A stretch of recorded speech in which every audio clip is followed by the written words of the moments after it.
Welcome to the NIH Adherence Network Distinguished Speaker Series. This is Wendy Nelson from the Office of Behavioral and Social Sciences Research, and we've got a really exciting webinar today. So I'm going to just spend a second introducing Andrew Karter. He's a Senior Research Science, the Division of Research at Kaiser Permanente, Northern California. And he's been working there for 20 years doing research, playing a leading role in the design and maintenance of their diabetes registry since 1994. His research currently focuses on diabetes epidemiology and health services research, including medication adherence and its methodology, diabetes care for older adults, health disparities, health literacy and provider communication, language barriers to care, the impact of health information technology, financial barriers and cost sharing, and pharmacoepidemiology. So I know you're really going to enjoy this, so with this I'll turn it to Dr. Karter. Thank you. Thanks, Wendy. Really honored to be asked to come and speak today, and so I'm going to be focusing on medication adherence in a population with diabetes, and I just want to go over quickly some of the funding and the conflicts of interest. Currently, the adherence research that we're doing is funded by Eli Lilly. We have an independent investigator award to study adherence. And also, I'm part of a Center of Diabetes Translational Research, so we're receiving NIDDK funding. In the past, we've had funding from NIDDK and NICHD to do a study that we call DISTANCE, the Diabetes Study of Northern California. And you'll see a lot of the papers that we talk about today come from the DISTANCE study. Also, another study is the Diabetes and Aging Study, which was funded by NIDDK. And finally, a study called Translating Research into Action, or TRIAD, which is funded by the CDC and as well as NIDDK. And we'll present a few studies from that study as well. So I'm going to start with a really brief background of adherence, and then I'm going to try to clear up some of there's a lot of confusing terminology in the adherence research. I'm going to go over some terms that I'm going to use, and then jump into measurement science. And I think this measurement science, the way we measure adherence is really important. It's shaped the way we view adherence today, and I'm gonna give you some examples, and then I'm gonna shift gears, and I'm gonna talk about some of the highlights from our recent and past research. So, medication non-adherence has been dubbed, and aptly, I think, has been called America's other drug problem. And particularly with chronic conditions like diabetes, patients are being asked to take more and more medications, and that can pose a real challenge for our patients. And in the U.S., poor adherence has been linked to 125,000 deaths, 10% of hospitalizations, and $100 to $300 billion in excess costs annually. And 30 to 50% of therapeutic failures have been attributed to non-adherence. And kind of a response to this public health problem, CMS created the STAR quality metrics, which incentivize Medicare Advantage health plans to improve medication adherence. And so healthcare delivery systems are now needing to create strategies to both improve the adherence as well as to track it in their population. And the most efficient way is using objective adherence measures that are derived from pharmacy utilization. And this is nice because it's unobtrusive and it's very efficient for measuring adherence for a large population, as opposed to subjective or self-reported measures, which may overestimate adherence. That's been called social desirability. Patients overestimate their own adherence, and also they're cumbersome to collect on a large scale. Although that's not to say that it is important for providers to ask patients about their adherence. So most of the existing research and surveillance today is based on single adherence measures. One that you've probably heard a lot is medication possession ratio, or MPR. And these types of measures average over multiple refills how consistently ongoing medication users maintain a sufficient medication supply.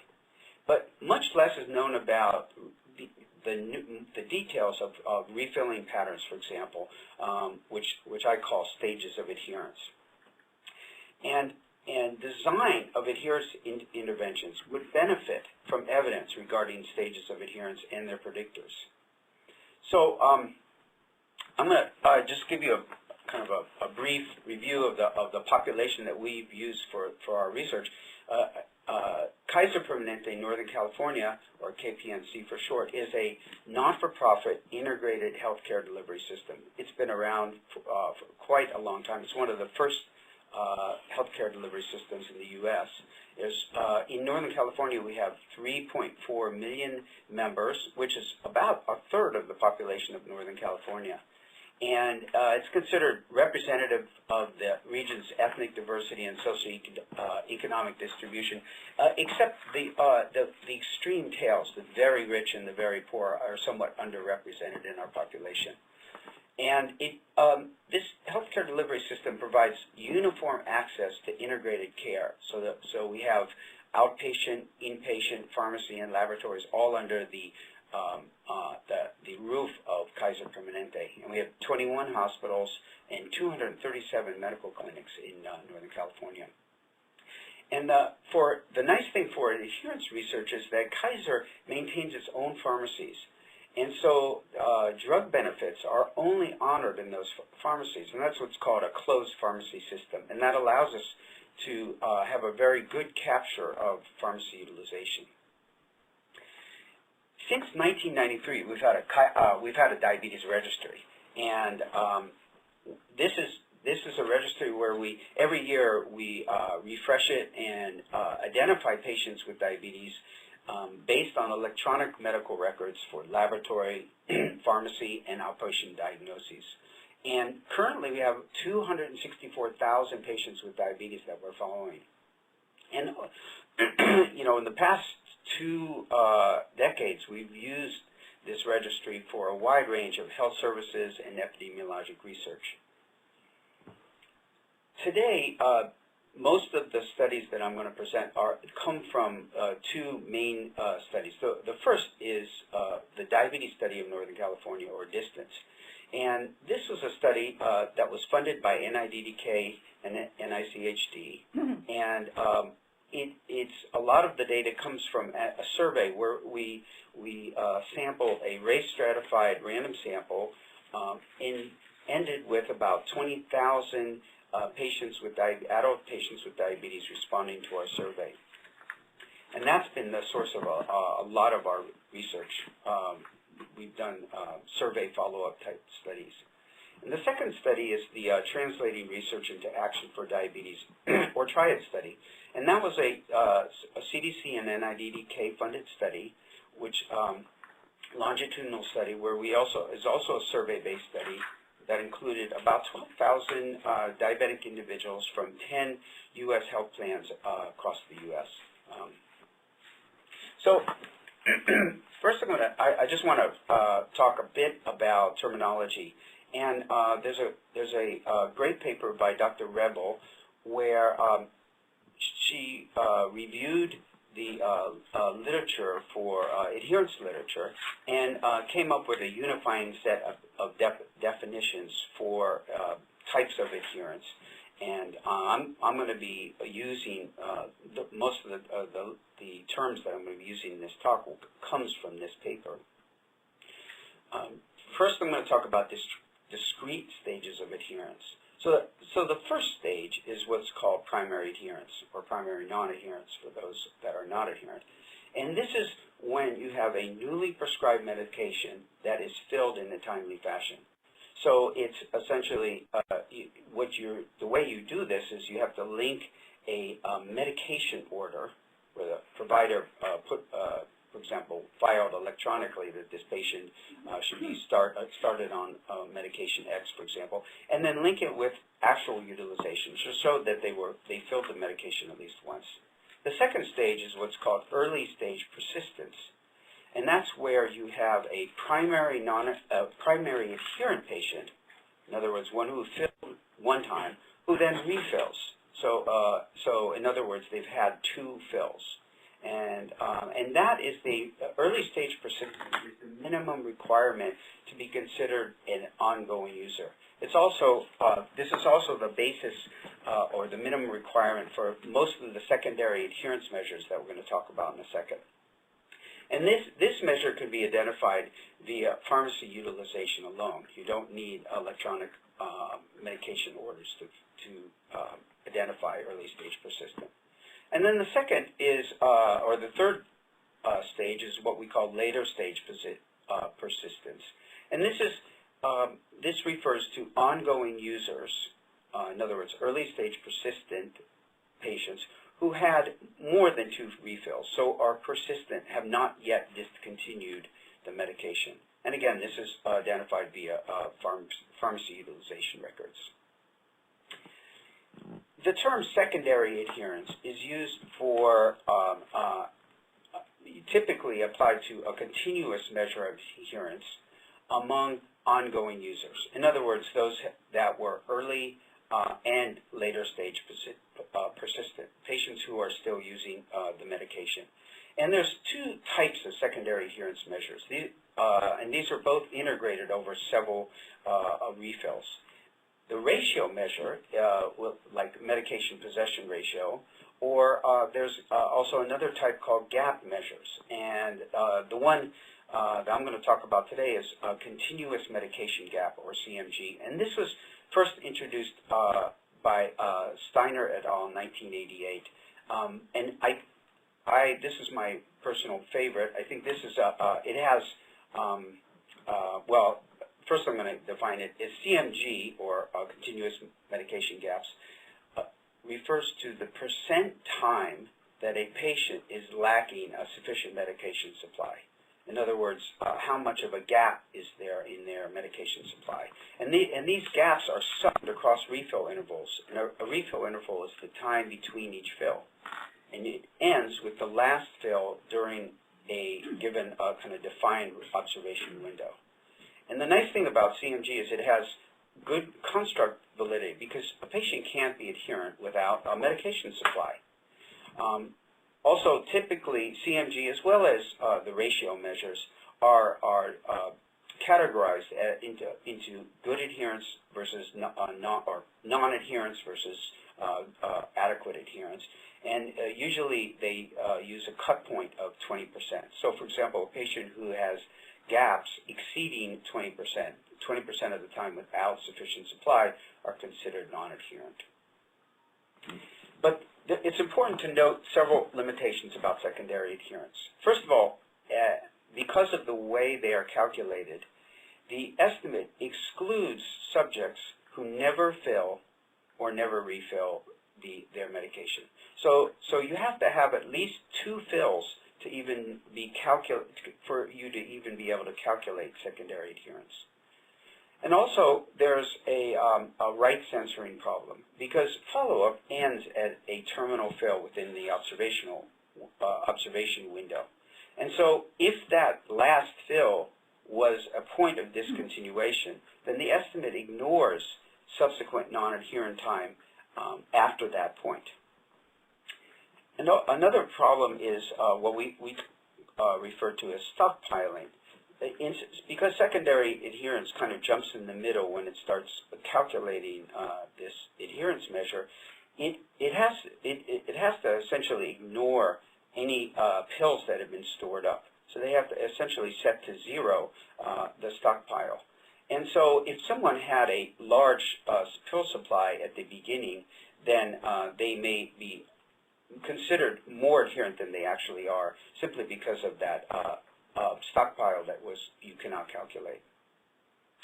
So until now, these early stages of adherence that I mentioned, primary non-adherence and early stage persistent, were ignored. And largely because of the constraints of the type of data we had available. But in the recent years, e-prescribing has become more and more common across the U.S. And these are e-prescribing are electronically recorded prescription orders. And this allows us to identify patients that are prescribed new medications. And I refer to this as a cohort, a new prescription cohort. All these individuals are prescribed a new medication. And it enables us to estimate primary non-adherence when you cross-link it with the refill utilization data. And this is important because primary non-adherence may have clinical consequences, obviously. If you're starting a drug that you think is important and they never fill the drug and never start. But it also may signal a potentially modifiable barrier, for example, financial barriers.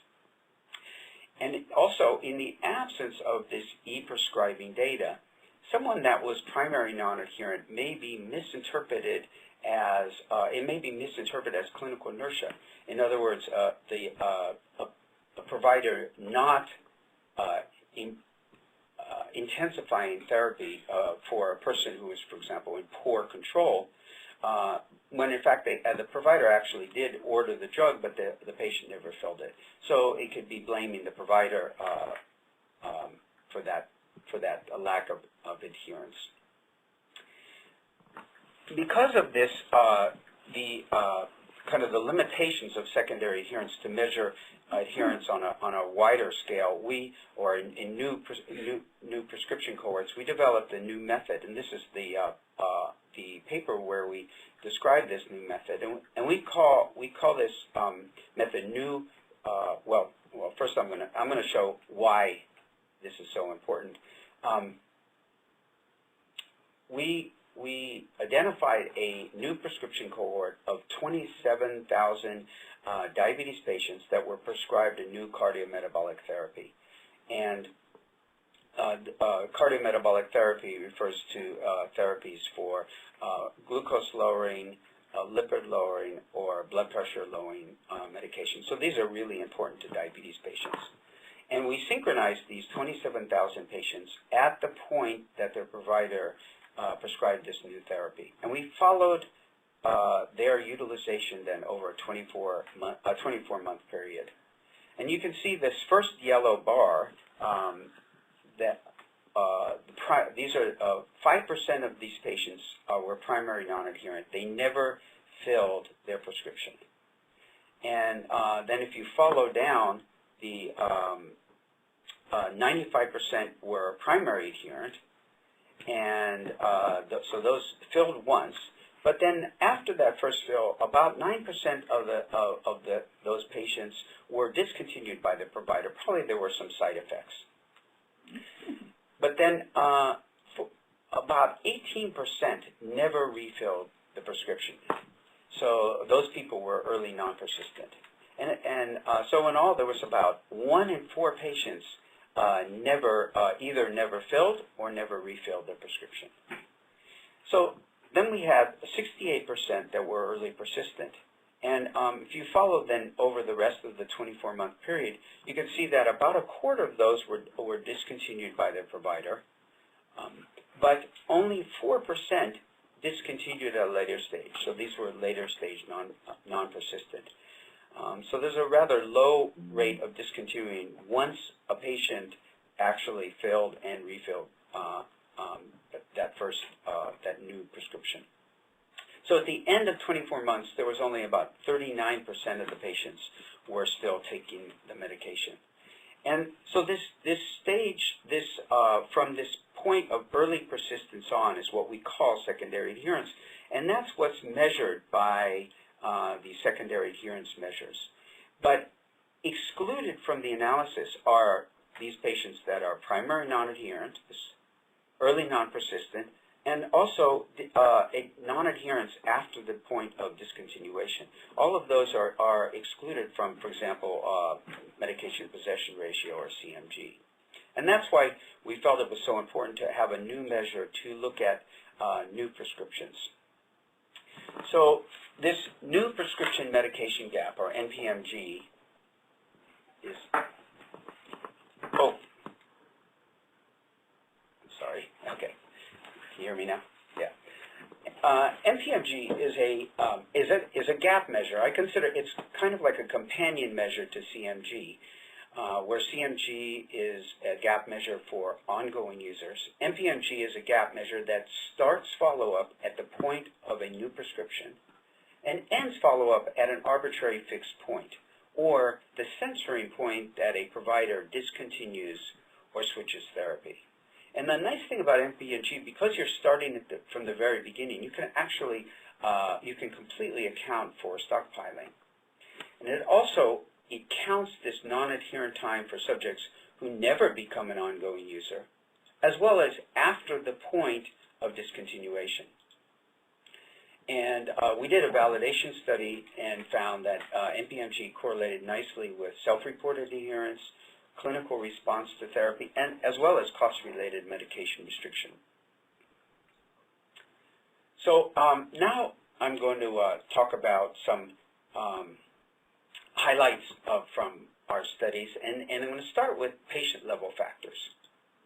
So this first study, this was a triad study, and what we did was we surveyed patients, insulin-naive type 2 diabetes patients that were newly prescribed insulin. And what we did was compare responses for patients that never filled that insulin prescription, in other words, those that were primary non-adherent, to those that actually filled the insulin prescription at least once, in other words, primary adherent. And we found that several characteristics that were more commonly reported among patients that were primary non-adherent. And those included having inadequate health literacy, having misconceptions regarding the potential harm of insulin. In fact, 35% of those that responded believed that insulin could cause blindness or amputation and serious events like that. Also a sense of personal failure, of not being able to control their own blood sugars, having low self-efficacy, fearing injections, and being concerned about having hypoglycemia or the negative impact on their social life and job. So these health literacy limitations, as well as misconceptions about the impact and the risks of insulin, can prevent a patient from even trying a newly prescribed insulin therapy. This next paper was led by Amy Bauer, and in this study we looked at adherence for about 1,400 distance respondents who were newly prescribed antidepressants. And we looked at the relationship with this adherence to that new antidepressant prescription and health literacy and race. We found that the rates of non-adherence were up to 80% greater among minorities, particularly Latino Americans and African Americans. We also found that there were greater rates of early non-persistence and discontinuing the antidepressant before 180 days, the maintenance phase, and having greater gaps in medication supply for patients who had poor health or limited health literacy. And so this poor antidepressant adherence among minorities and those with limited health literacy jeopardizes the effectiveness of depression pharmacotherapy for diabetes patients. And as you may have heard, depression is an important complication of diabetes, so this kind of therapy is quite important. We also looked at the impact of depressive symptoms on subsequent adherence for cardiometabolic therapies. Again, and this is a study, again, by Dr. Bauer. And we found that minor and major depression, this was based on the PHQ measurement from the distance survey, did not predict the early stages of adherence. In other words, primary non-adherence or early non-persistent for these newly prescribed cardiometabolic therapies. But it did predict the adherence at later stages, so there were more gaps in adherence over the 24-month follow-up. So while depression was not a barrier for initiating new cardiometabolic medications, it may hamper adherence over the long term. this next study was by Chen-Wen Zhang, and this is another triad study. And in this study, we evaluated predictors of self-reported cost-related medication underuse in about 5,000 triad respondents. And in all, 1 in 7 patients reported that they used less medication due to cost. And these reports were more common among African Americans and Latinos. And so interventions to decrease disparities in adherence need to address inequalities in financial barriers for medications. This is another study looking at financial barriers, and this was by Courtney Lyles. This is a paper that's in review, and we linked self-reports of insufficient funds in the past 12 months for medications, which we call, this is again, cost-related medication underuse, and as well as self-report of having insufficient funds for food, clothing, and other necessities, which we call general financial strain. And both of these were 9 and 8% reported at about 9 and 8% in the population. We linked these this as an exposure to objective adherence measures in about 8,000 distance subjects who were prescribed a new cardiometabolic therapy. We found that after adjusting for the patient's income as well as their out-of-pocket costs for the medications and other confounders, the report of cost-related medication underuse was linked to a much greater rate of primary non-adherence and early non-persistence. In other words, these early stages of adherence. Whereas general financial strain was linked to greater rates of adherence across all stages, primary and secondary. And so this is, I found this kind of a fascinating finding, because patients that perceived financial barriers had poor adherence, but this was totally independent of their income and as well as their out-of-pocket costs. So even more well-to-do patients may report the having insufficient funds for medication or primarily that, and that this would reduce their adherence. And so the nice thing about these were just two single questions that could identify patients at risk of cost-related medication underuse, and whereas that could be used alongside of other measures like, for example, out-of-pocket costs.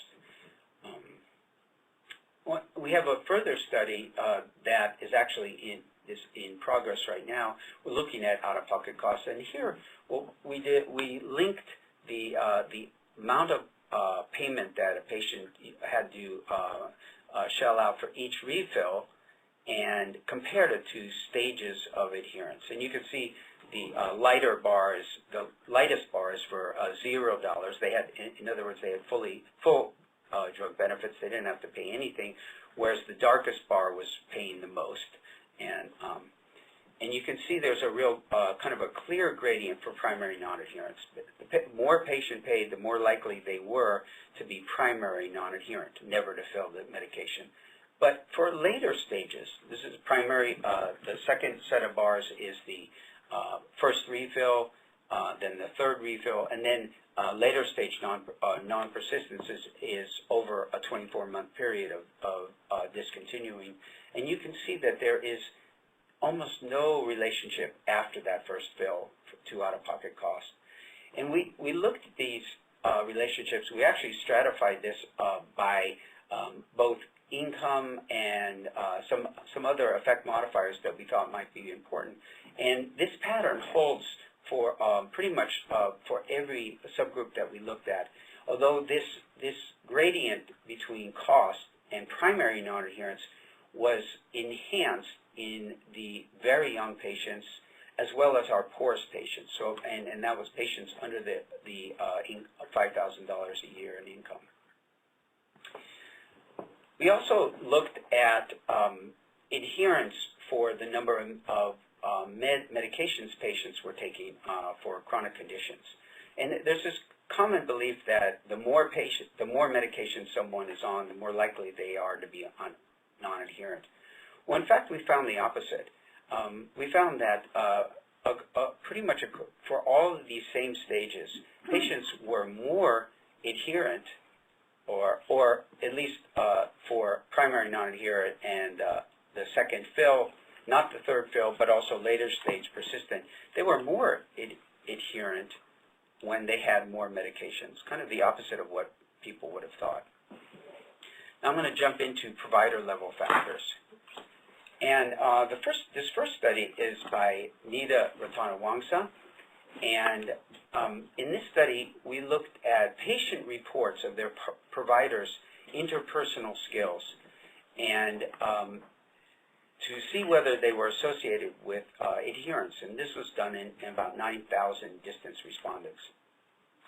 We found that when patients reported that their providers' use of shared decision-making and understanding of their problems and was poor, and that they had less trust in their provider, those patients had 4 to 6% higher prevalence of inadequate secondary adherence for these cardiometabolic therapies, and this was particularly the case for diabetes medications.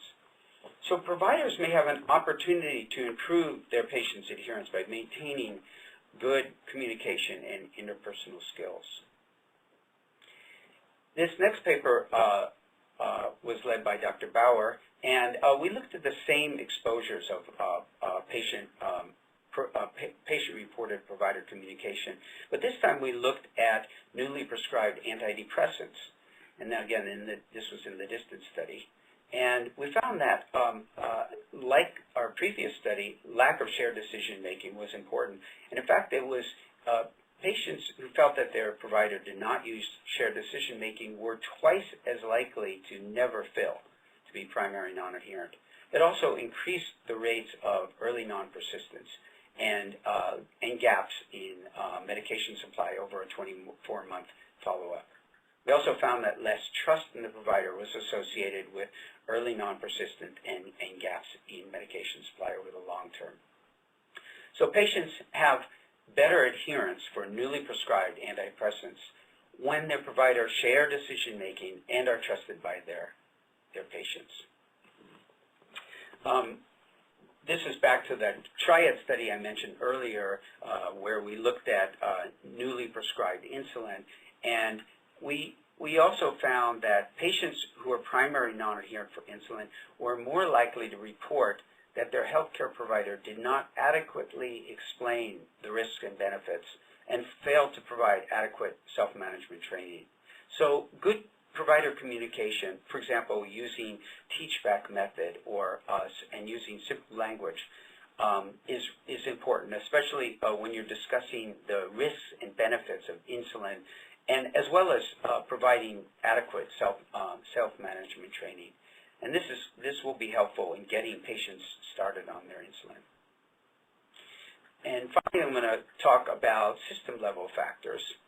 And in this first study, this is by Kedrick Duru, and this is a triad study where we evaluated the proportion of adequate secondary adherence.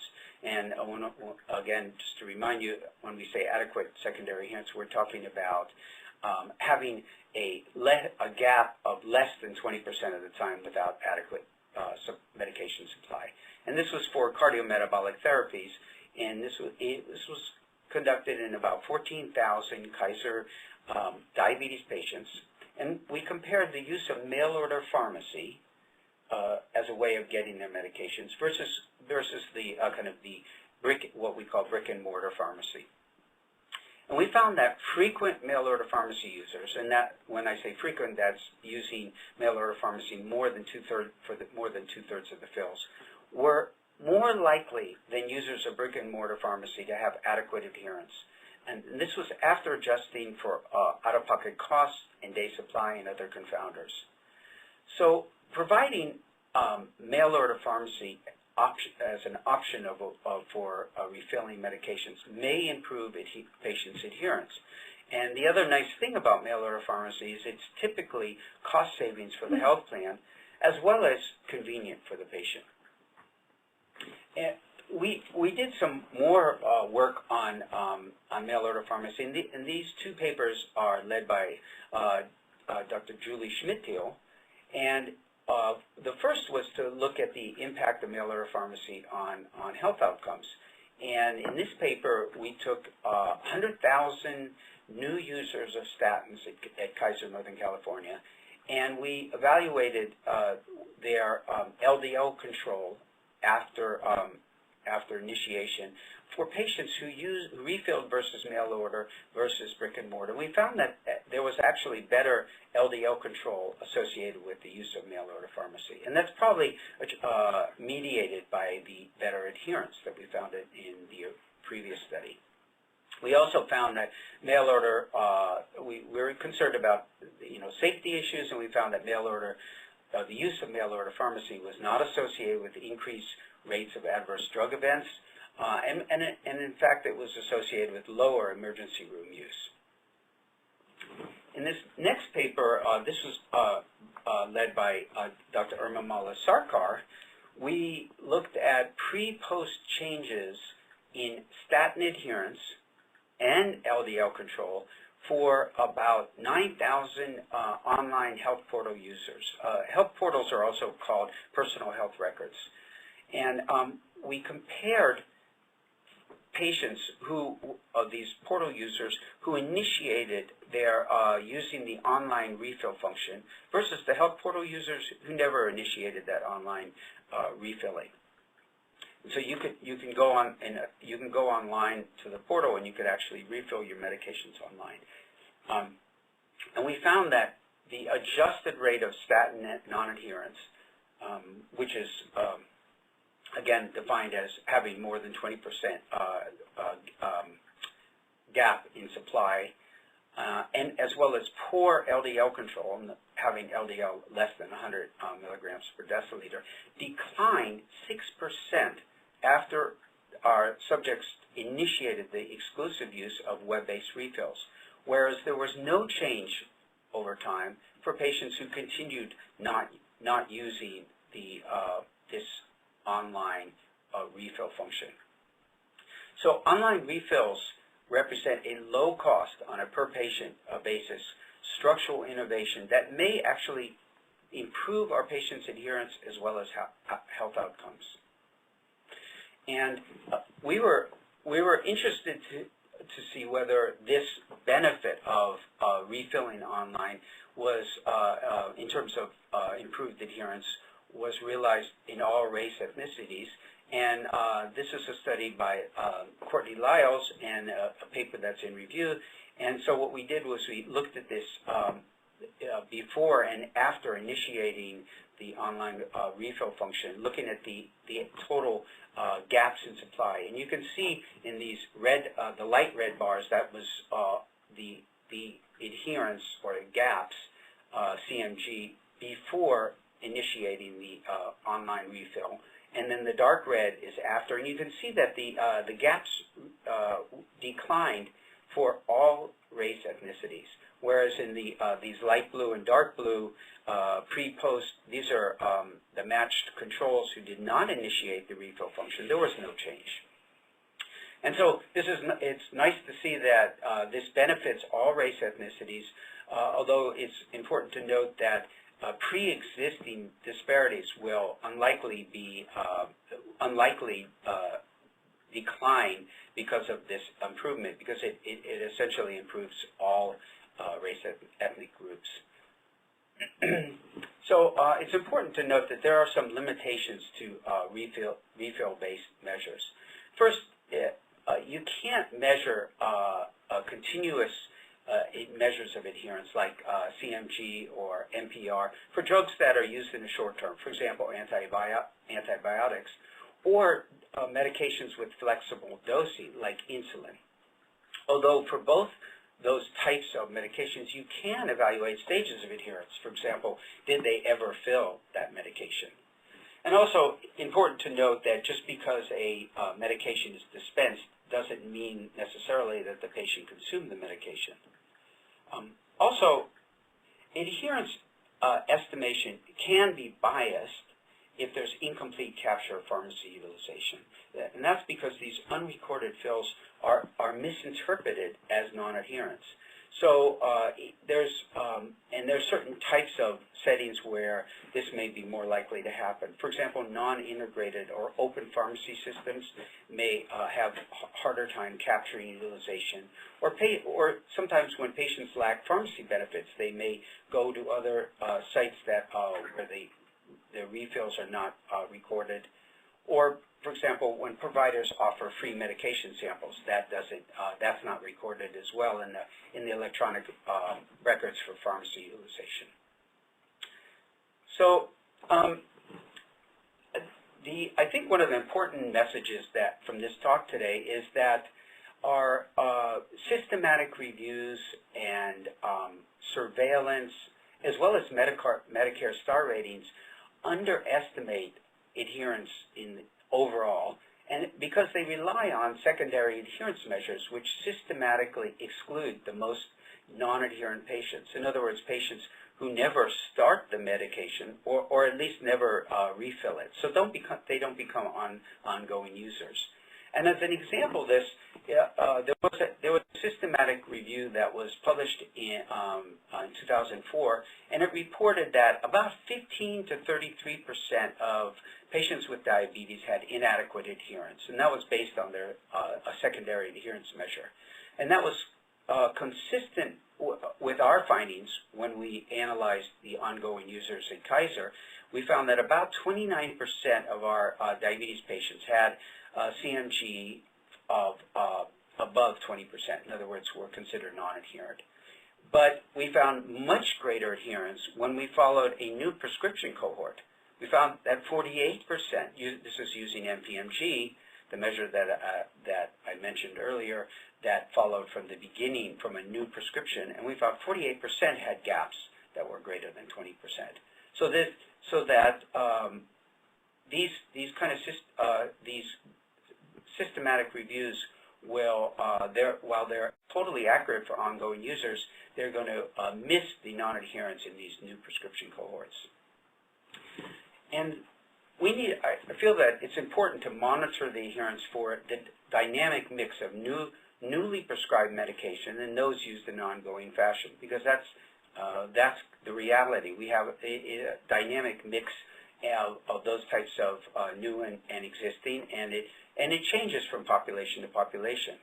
New medications in chronic conditions are prescribed frequently, and as I showed you, early stage non-adherence is very common.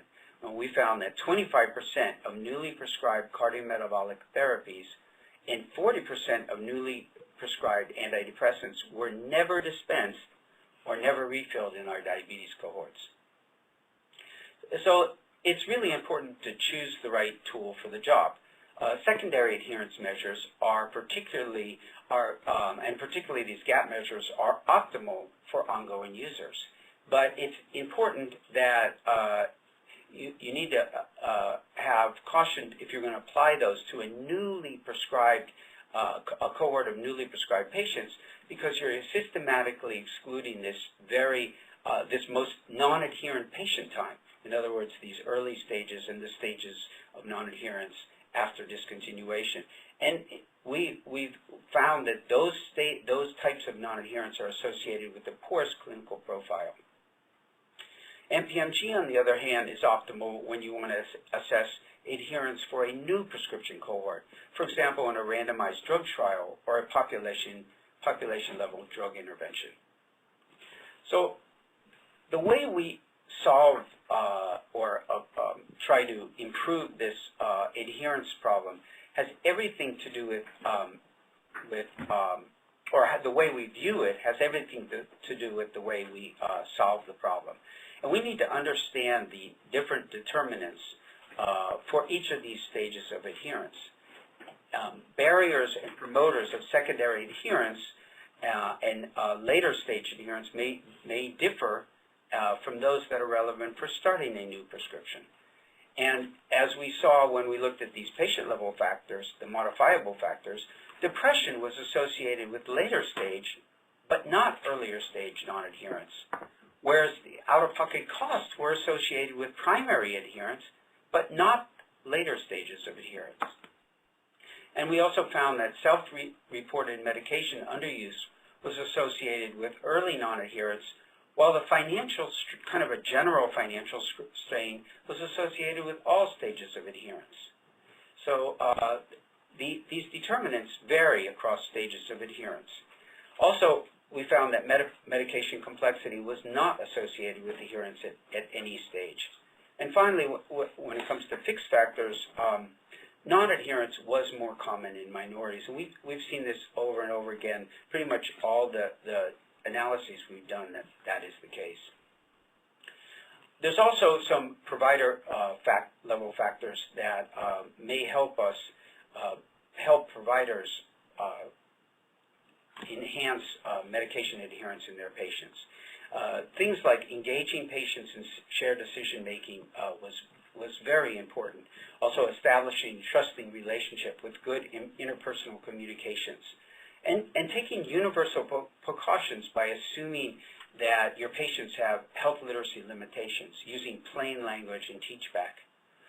And finally, thoroughly explaining the risks and benefits of a newly prescribed medication, and also addressing depression in your patients. All of these may help enhance adherence in your patient population. And finally, system-level factors. There are structural changes in healthcare delivery systems that may offer efficient and low-cost and a scalable and sustainable way to improve adherence and health. Things like online refilling, medication refills via mail order, and reducing financial barriers like medication assistant programs or value-based insurance designs may be efficient ways of improving adherence in a population. There are several future opportunities I think that we should pay attention to, and first that I think it's important that we expand beyond this single metric paradigm for monitoring adherence. We should incorporate new data sources like e-prescribing and looking at discrete stages of adherence as indicators of, for example, primary non-adherence and early non-persistence, the ones that fall off the map in these secondary adherence measures that are so commonly used. And also to create continuous measures, separate continuous measures for new prescription cohorts like MPMG.